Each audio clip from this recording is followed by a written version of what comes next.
Hello, everybody. Welcome to another Sunday Funday, and I know we saw the big movie this weekend. It's technically Joker. Instead of seeing Joker again because we already hated it enough as it was, and this one decided she just really did not want to see Addams Family, even though it looks exactly like the '90s movies, which confuses me to no end. It's like it seems exactly like them in terms of humor and. No, it just seems like a really. It's a different aesthetic. It looks like A Nightmare Before Christmas. And you know how much I love that movie. Tim Burton, go fuck himself. Tim Burton did not direct that movie. Directed by a totally different person. I know, but he had a hand in it. Tim Burton has a hand in a lot of movies. A lot of movies you like too. Eyes. Yeah. But yeah, instead of seeing Addams Family because this one's being weird. Hey, I told you, I didn't care. Just this one had a better show time, so we can get food beforehand. So, we decided to go see Gemini Man. He's been lying to you the whole time. He told you you were an orphan. And of all the people in the world to come after me, why would he send you?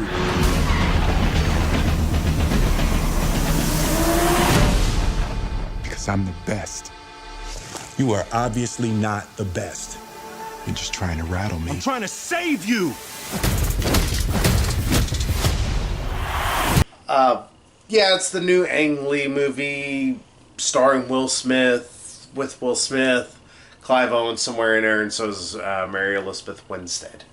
Winstead, I think is how you pronounce it. Winstead. Yeah, there's an E in there somewhere.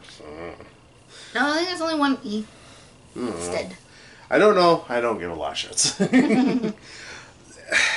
There's a bit of an issue that we need to go ahead and discuss before we touch on anything. God damn, do the trailers give away this movie? Mm-hmm. Like, there's You've seen the trailer. You've seen the movie.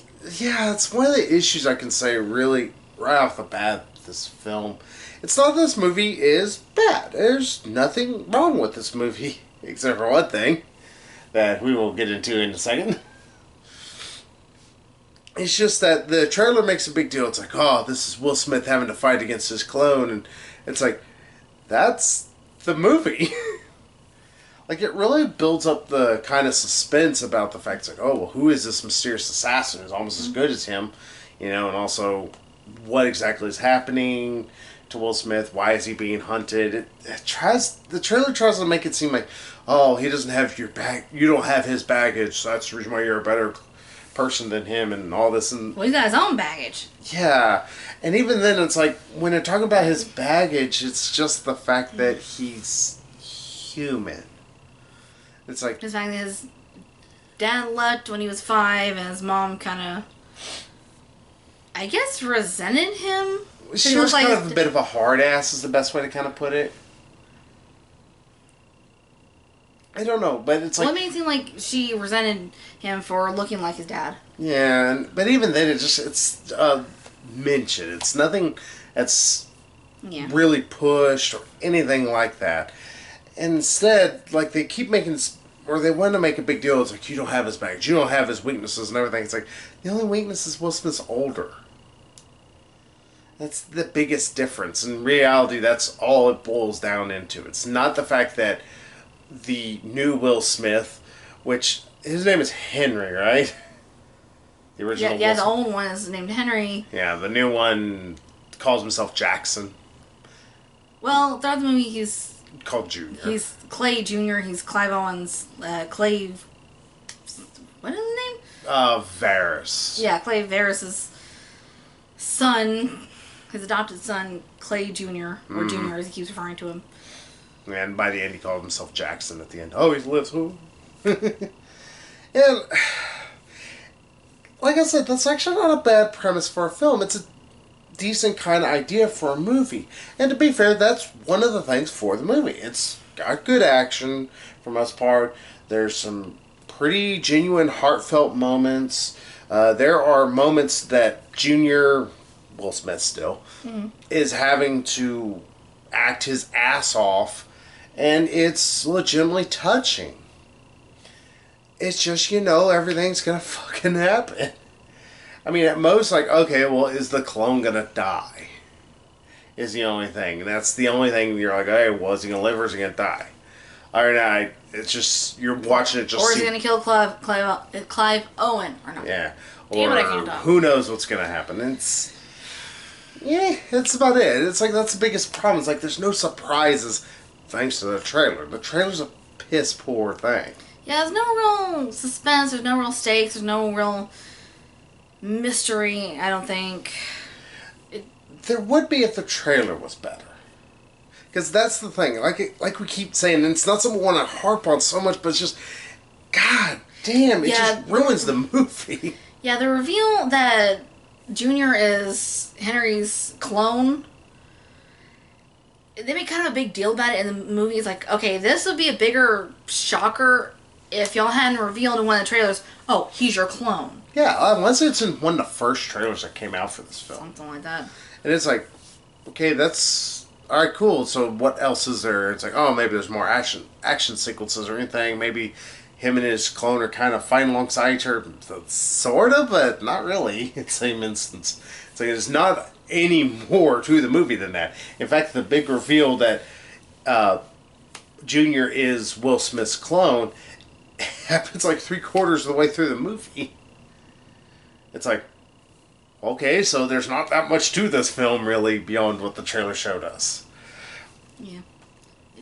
And it's bad, because, like, well, not the movie itself. I would not say the movie's bad. It's like, it's competent, is the best way to put it.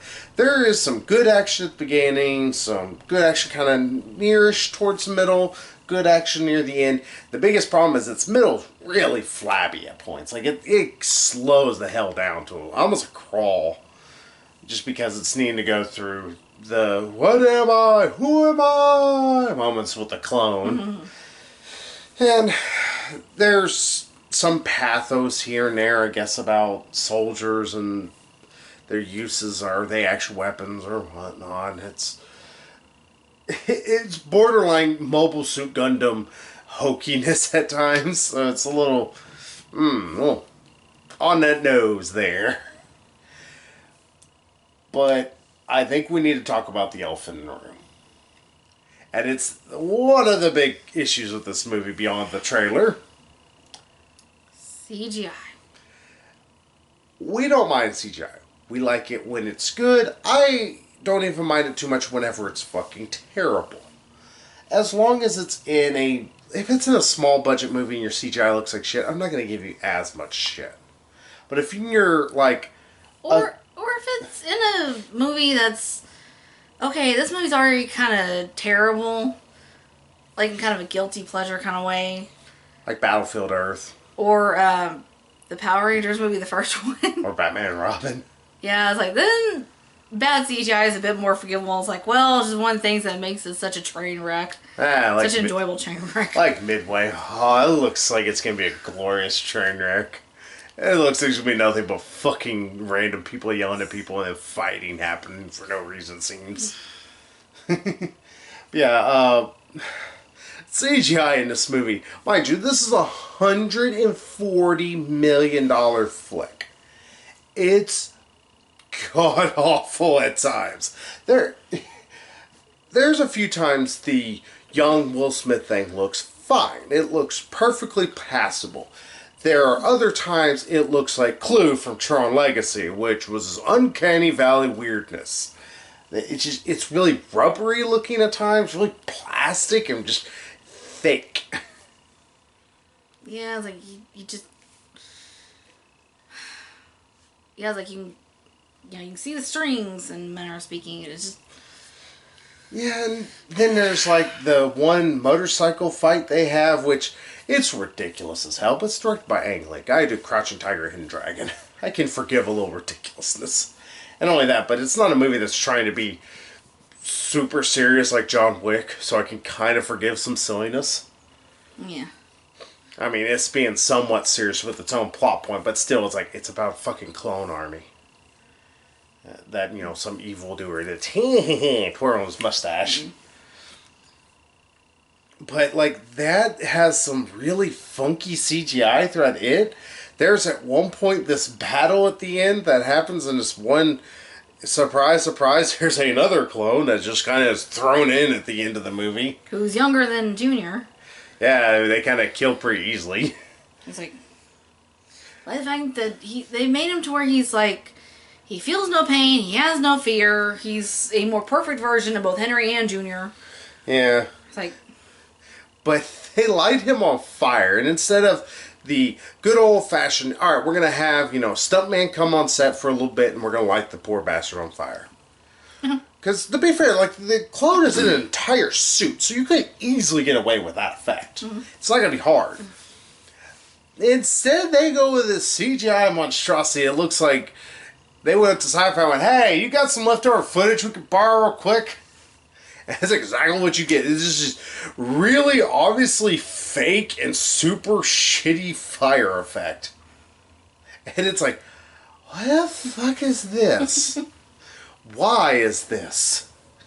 And it's bad because when there's actual set piece action moments, whenever it's actually Will Smith having to fight against another human being, because there are some fights he's having with Junior that obviously they're trying to show off both faces, so they have Junior and he looks really rubbery, but whenever they have it obviously where you can tell it's supposed to be a stand-in, it looks good. It looks really good. In fact, you see some impressive martial arts. You get to see some good shooting, pretty much better shooting than John Wick, where John Wick made me bored of guns after a while. At least this movie, it had good... And, knives and swords. I was so bored with action by the time I got done with John Wick 3, I cannot even tell you. Yeah, just overload of testosterone.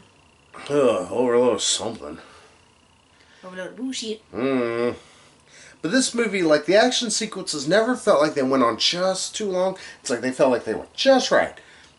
And sometimes they looked like shit, but whenever they're actual, real people that are being shot or anything like that, it looks good. The camera works fantastic.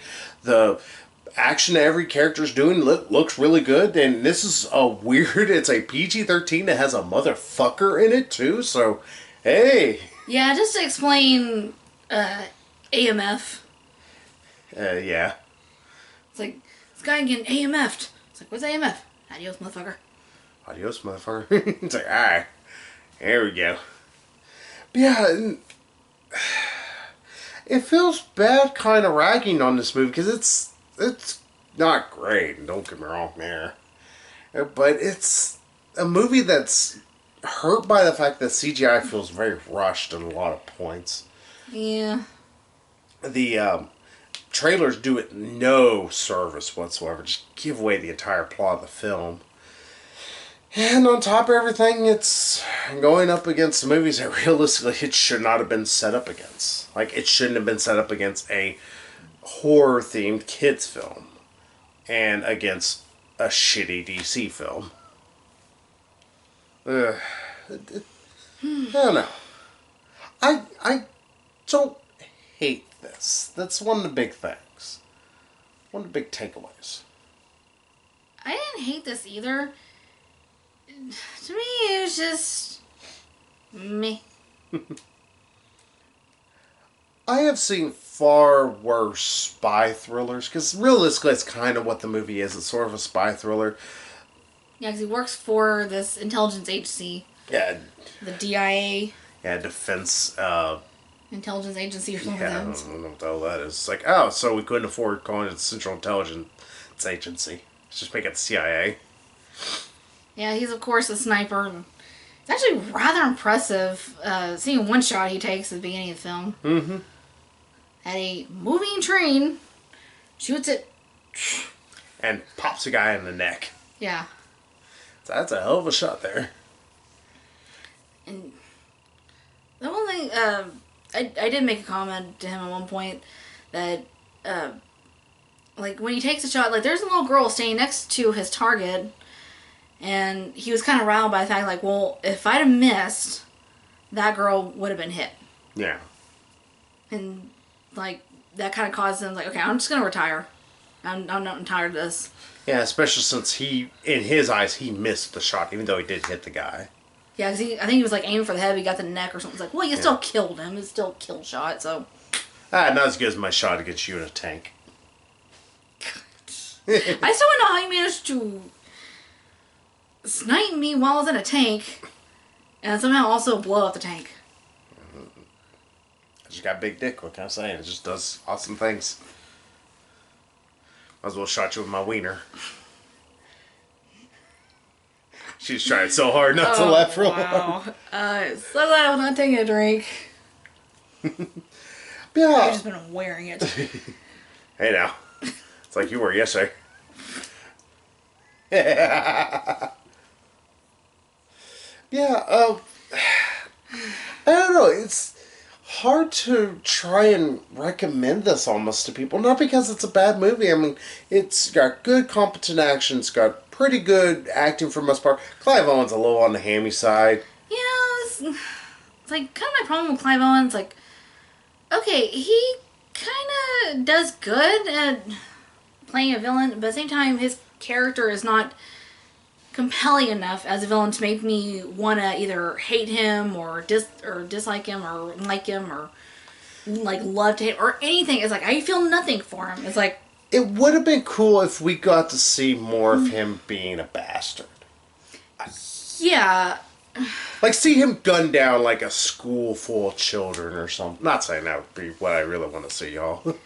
Just kind of show us why this guy is such an asshole. Like, what makes him a villain? Yeah, like, if there was... I mean, even some of his reasoning as, like, kind of heartless and insensitive as he was, like, he does have a bit of a point why he did this, started the cloning project. Mm-hmm. Is to make pretty much perfect soldiers that did not have loved ones. They didn't have families, so that way they didn't have to send soldiers that are really, or in his eyes, real soldiers to go battle. Yeah, pretty much mindless automatons. Yeah. It would have been one thing, what I think would have helped, like at one point they have like this, Junior's kind of sitting there watching this little train sequence. I don't know why it's in the movie, it's just kind of there. It would have been one thing if they had that. And, like, there was another clone, like, at one point they have Wong from Doctor Strange. He is a delight in this movie. Because he is... I would say more of him. He was actually kind of funny. Yeah, it's like, oh, God, I love this guy. He's so awesome. He's awesome in everything I've seen him in. But it would have been awesome if we'd saw, like, a young kind of clone version of him who had messed up or something. And... to show Clive Owen being the bastard, and he's talking about, like, oh, this is one of these new experiments, and they're nothing, or, maybe he even kind of missed, like, this is, or he sends off Junior, and he's talking to the Wong clone, and the Wong clone who messed up, he's trying to apologize, he just pulls out a gun and shoots him in the head. That would reinforce Clive Owen's dastardly villainous. Otherwise, like, he's a villain, but he's a kind of a super one-note villain. Yeah, he's somewhat relatable. He's not, Thanos, like, okay, I get your point. I feel you. Yeah, he's still a bastard, man. Yeah, it's kind of hard to root against you, but at the same time, I know you need to be destroyed. Mm-hmm.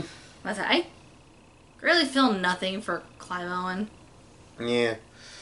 Well, I should say, I don't feel nothing. I feel very little for him, for his character. Yeah. It's one of the problems with the movie, beyond the other big elephant in the room that is very poorly rendered, and that is that damn CGI. Mm-hmm. The CGI, I will say, it will probably end up winning like a Razzie or something, simply because it is so terrible. Yeah, I mean, they should have gotten the people who did Robert Downey Jr. in Captain America Civil War. Yeah, or pretty much any of the Marvel team. Or just ask them, like, hey, how'd y'all produce that exactly?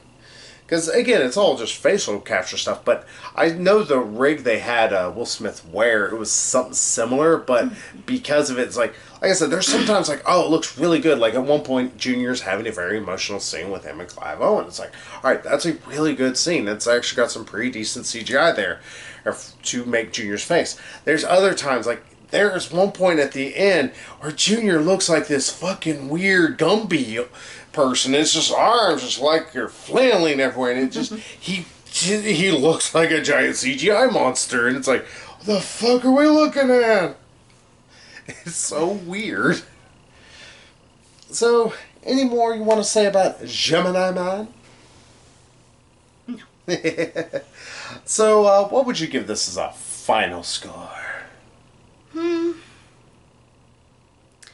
think I'm probably being a little generous with this, but I give it a 6. Funny, I actually give this a 6 too. It wasn't bad, but it wasn't great. Like, maybe if it comes on TV, yeah, sure, go ahead and watch it. There's not a reason to go rush out to see it. You've seen the trailers, you've technically seen the movie. That's one of the issues. Or even rush to go rent it. You know, just... Oh, one other thing I noticed a little here and there. It was worse at the beginning, but it, for some reason, tapered off near the end. Did you notice the obvious 3D? Like, at one point, like, Mary Elizabeth Winstead, she's supposed to be holding a gun, and it's literally at the camera like this, and it's like, God, I get it. This is supposed to be in 3D. Stop it. It's filmed in 2K 3D. Yeah, and that's how it's supposed to be seen. Because English a little up his own butt. Yeah. That's like people... Not much certain other directors, but... Yeah. That's like they made a big deal that they want Peter Jackson to run in as... Or I don't know if Peter Jackson pushed for it, but whoever did, who wanted Hobbit shot at 48 frames per second is still a disorienting movie to watch. It's like, it looks fine, just as long as you're watching regular 24. Well, what the 48 frames, it makes it a lot more fluid, and because of that, it causes a lot more motion sickness. In me, it does, but I know some people it doesn't, but it's like watching a soap opera for nearly 3 hours. It's not a good thing. Okay. If you say so, just all I gotta say. It's like, yeah, if you catch us on a matinee, you might not be too upset with yourself. Don't expect you're gonna get some like, oh, so surprising what happened or anything. Yeah, I don't expect it to change your life. Yeah, but it's a good actioner. I'd say it's a lot better than John Wick. Yes. That's a sad thing. Then John Wick. It's like, oh, that's kind of terrible. Well, then definitely better than the second John Wick or the third John Wick. Yeah. I'm not sure about the first John Wick. I'd say you're about roughly the same. Yeah, because I thought like the first John Wick was alright. Like, it's interesting, this whole world of assassins that was introducing us to, but then the second one leaned way too heavily on it. And the third one was just freaking ridiculous while trying to take itself way too seriously. Like, really? Really, movie? How can I take you seriously when you're not taking yourself seriously? I don't know, but yeah, so that is Gemini Man. Sorry, we have a friend. He was like, I'm like flying in front of your face, and Dark comes like, nope. Yeah, so we'll be back next week. We might have 2 reviews for you. We are going to definitely have a Zombieland 2 Double Tap review, and we might also have a Jay and Silent Bob reboot. We'll see. Just gotta see what showtimes are looking like for that, because that one's gonna be a little finicky. Hey, we'll see y'all next week with more Sunday Funday, and until then, we'll see y'all there. So, bye-bye, everybody. Bye-bye.